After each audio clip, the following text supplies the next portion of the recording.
Indiana defeats Ohio State 77-76 in overtime at Ohio State in Value City Arena on January 18th, 2025. This was a tight Big Ten matchup that had a good amount on the line for both teams. Both teams this season had high expectations going into the year. Indiana producing a lot of talent through NIL, bringing in a number of good players. The fire Woodson chance that happened at the last game they were at home versus Illinois obviously had people rattled, had the team and Mike Woodson rattled as well. And then the Buckeyes having a tough January so far. If they wanted to keep their tournament hopes alive, this was a game at home that they needed to win. Unfortunately for the Buckeyes, they do fall to 10-8 in this one, and they are now officially in the bottom of the Big Three, or the bottom three of the Big Ten. If the season ended today, that would mean that this team in Ohio State would completely miss the Big Ten tournament. Although fans called for Woodson to be fired last game, Indiana improves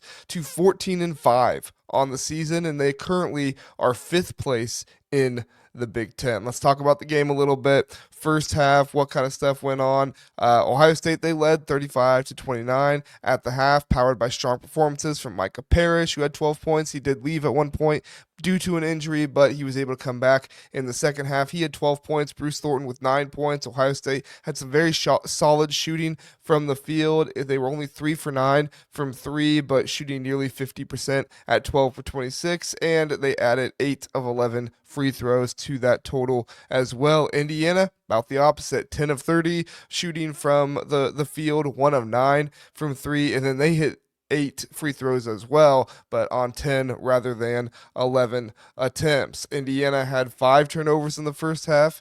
Ohio State had 6. Very similar stats in the first half. You really saw just a case of better shooting by Ohio State than Indiana, and quite frankly, better defense by Ohio State and what they were able to do to challenge some of the shooters and also challenge down low as well. You give the first half to Ohio State. Indiana shot poorly. Like I said, 33% from the field, 1 of 9 from 3. Oumar Ballo's impact was there. He was leading Indiana with 10 points in the paint. Showcasing his dominance against Ohio State's defense. They don't have anybody big enough down there to deal with Oumar Ballo. The only guy that has the height to deal with them is Aaron Bradshaw, and he is a stick, not very strong, not very big at all. And then Sean Stewart doesn't know how to guard without fouling. So when you have that combination down there, they put in the Russian third string big man, who he did okay. He was doing as best he can, but he's actually probably fourth string big man, because their third string, Austin Parks, is actually hurt right now. And so their fourth string big man coming in, and he did about as well as he possibly could. Really, the only relief Ohio State had from Ballo was when Langdon Hatton came in, and that wasn't super often in the first half, as he only came in for 5 minutes. Oumar Ballo played 17 minutes, so they even had them on the court at times together. In the second half, Indiana, they had their resurgence. They had their comeback. Luke Goode, he surged. 13 of his 23 points were in the second half. He was in the starting lineup in this game. You saw Woodson put Anthony Leal in the starting lineup as well, trying to get Troy Galloway's attention, seeing if something would happen there. But Luke Goode, he got hot shooting in the second half. Like I said, 13 of 23 points in crucial moments, including 3 3-pointers to turn the game around in the second half alone. They shot 4 of 8. They, being Indiana, shot 4 of 8 from 3. Really propelled them to the victory and to getting a 10-point lead in the second half as well. John Mobley Jr. caught fire in the second half, hitting all 5 of his 3-point attempts during this period, keeping Ohio State competitive. This was really all Ohio State had to try and stay competitive, but Micah Parrish, he also had a transition dunk off a steal when Ohio State finally decided to go to the press. Don't know why they didn't go to that sooner, with some of the ball handling deficiencies that Indiana was suffering, with Miles Rice in foul trouble a lot during this game. Ohio State just never pressured the ball, quite frankly, as much as they should have. They were far too willing to just sit back, let Indiana run their offense, get the ball to Oumar Ballo, and get a foul, and get Ohio State's big men more in trouble. Not really sure what the thought process there was for what was for Jake Diebler. There was also a 10-point lead that Indiana got in the second half, which proved to be too much for the Buckeyes. Once Indiana got a lead, they kind of stayed within 3 or 4 points, and then Indiana got hot, shot much better, got some rhythm on offense, and Ohio State chucked up some bad shots, which really was kind of the tone of the game for Ohio State in this one. A lot of bad shot taking, a lot of selfish basketball by the Buckeyes, and it just goes to show that some of these players right now are not taking in what Coach Jake Diebler is trying to instill in them. Oftentimes it would cut to Jake Diebler and he would just have, fingers on his head like, think a little more, or what are you doing?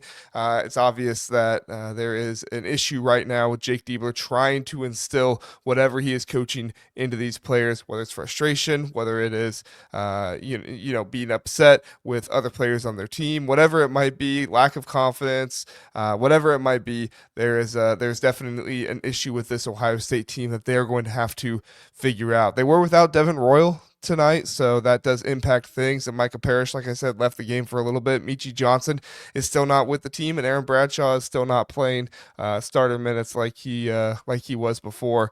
He had to leave the team for a little while. When they got to overtime, I should say that before overtime, there was a weird play where it looked like the officials may have called a foul on the shot late in the game, which would have given Ohio State the opportunity to shoot free throws.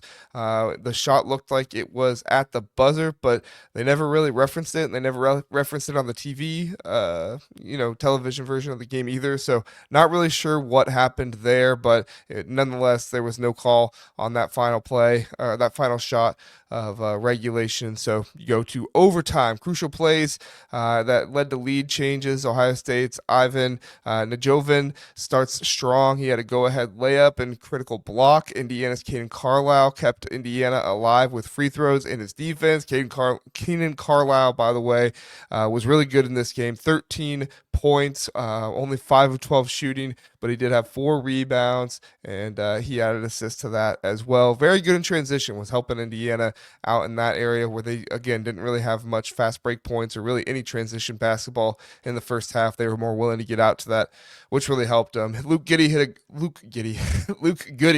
hit a go-ahead three-pointer with 1 minute and 7 seconds left to give Indiana the 77-76 lead and it would stay that way. Nothing else would happen. And Ohio State's last chance was Mobley, and Thornton had the final shot attempt. It was just a broken play. It was basically the theme of the night for Ohio State. They try to get into a set. They try to run a play. The play doesn't work. It turns into iso ball. One guy panics, and he either puts up a terrible shot or he tosses a terrible pass.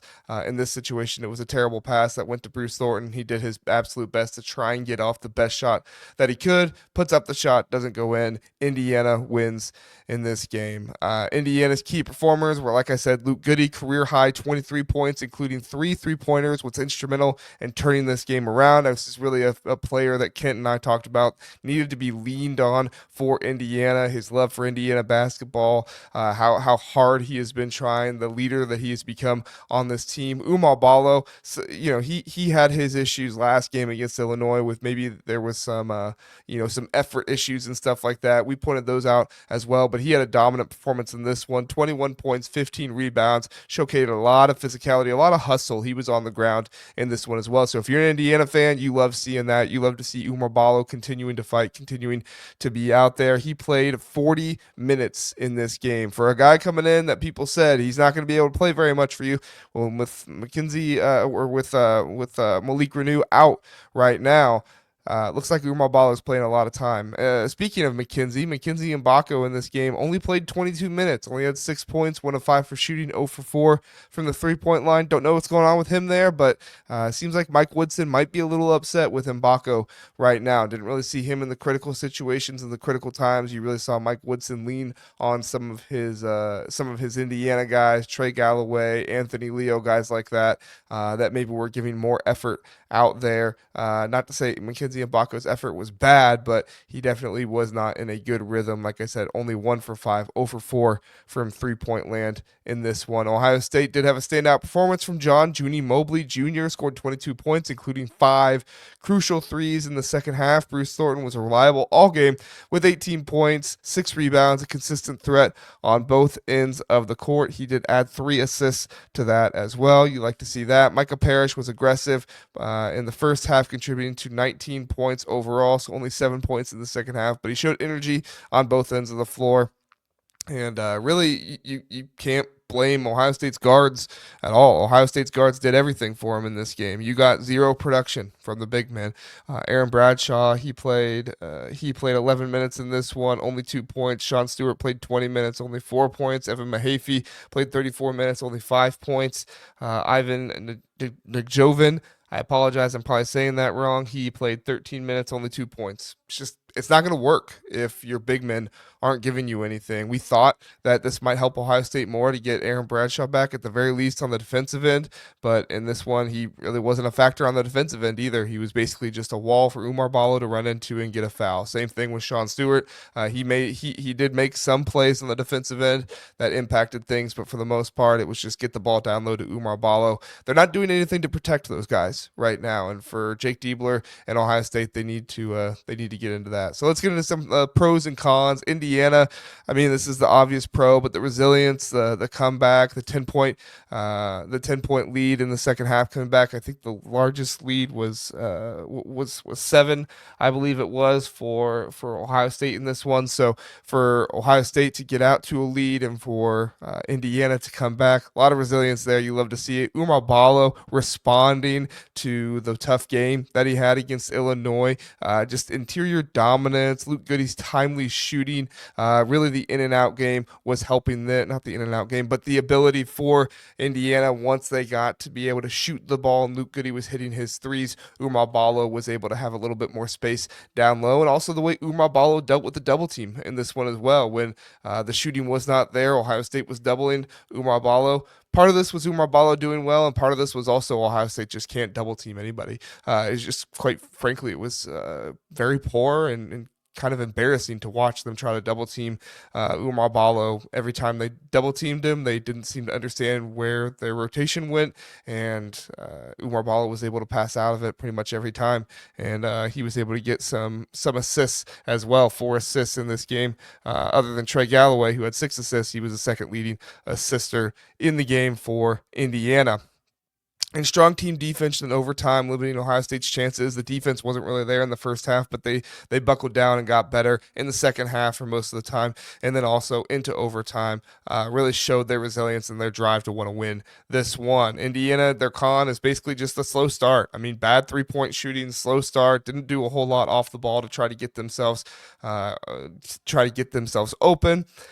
They were open a few times, but still missing those shots as well. And the reliance on Ballo and Goode for the scoring, lack of contributions from other players in this one. You did get Cannon Carlisle. I do want to make sure I talk about him. 13 points. I talked about him a little bit earlier. He really did add that element of the fast break and getting out and running. That's a really nice thing that you're looking forward to if you're an Indiana fan. If he can continue to bring that, his finishing at the rim was really nice in this one. Only 1 for 3 shooting, but if he's going to go at the rim more, he needs to be better in his free throw shooting. Only 2 for 5 free throw shooting in this game. You need a guy that's willing to go at the rim like that to be better at hitting the and one or the shots after a hard foul that you might miss. Ohio State, there's not many, but we'll go through a couple of pros for him here. Balanced scoring from Mobley, Thornton, and Parrish. I mean, the backcourt for Ohio State is very good.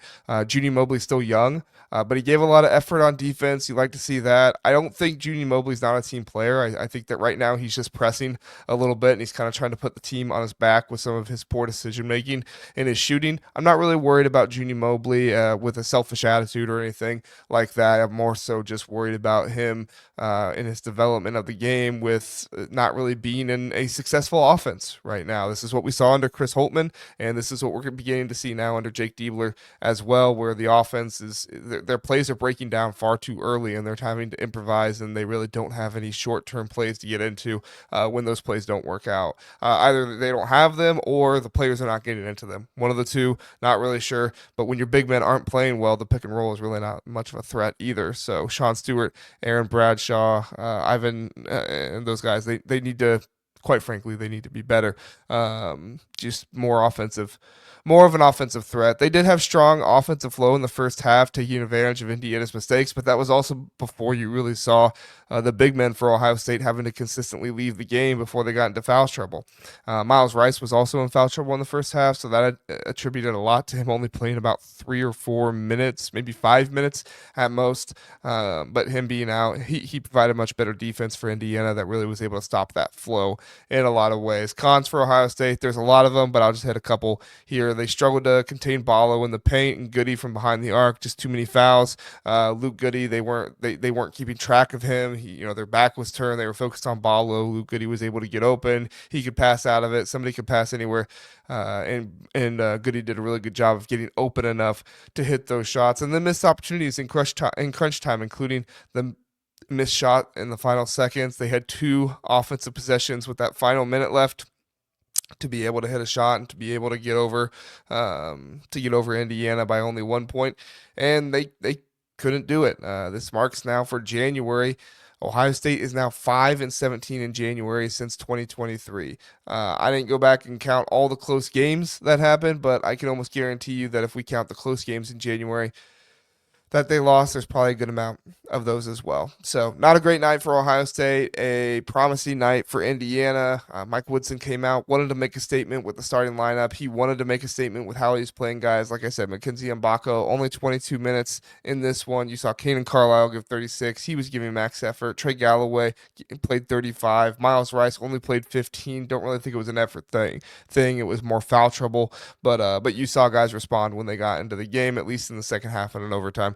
And that's what you love to see. So thanks so much for watching. I appreciate it. Please do like and subscribe to the channel. I'm going to try and do at least one game recap every single night for you guys. It'll probably most likely be the early game because I am on Eastern Standard Time. I'm not going to try to favor any teams or anything like that. Just going to try to give you guys as many game recaps and stuff like that as I can. And obviously, we also have the Power Rankings show on Monday at 10 a.m. And then we also have the Friday show at 1 p.m. Me and Kent or another guest will be there talking about everything that happens in Big Ten basketball with you all there. So come and join us. Let us know what you think in the chat. We'd love to have you there. Thanks so much for watching. Thanks so much for listening. Have a good one.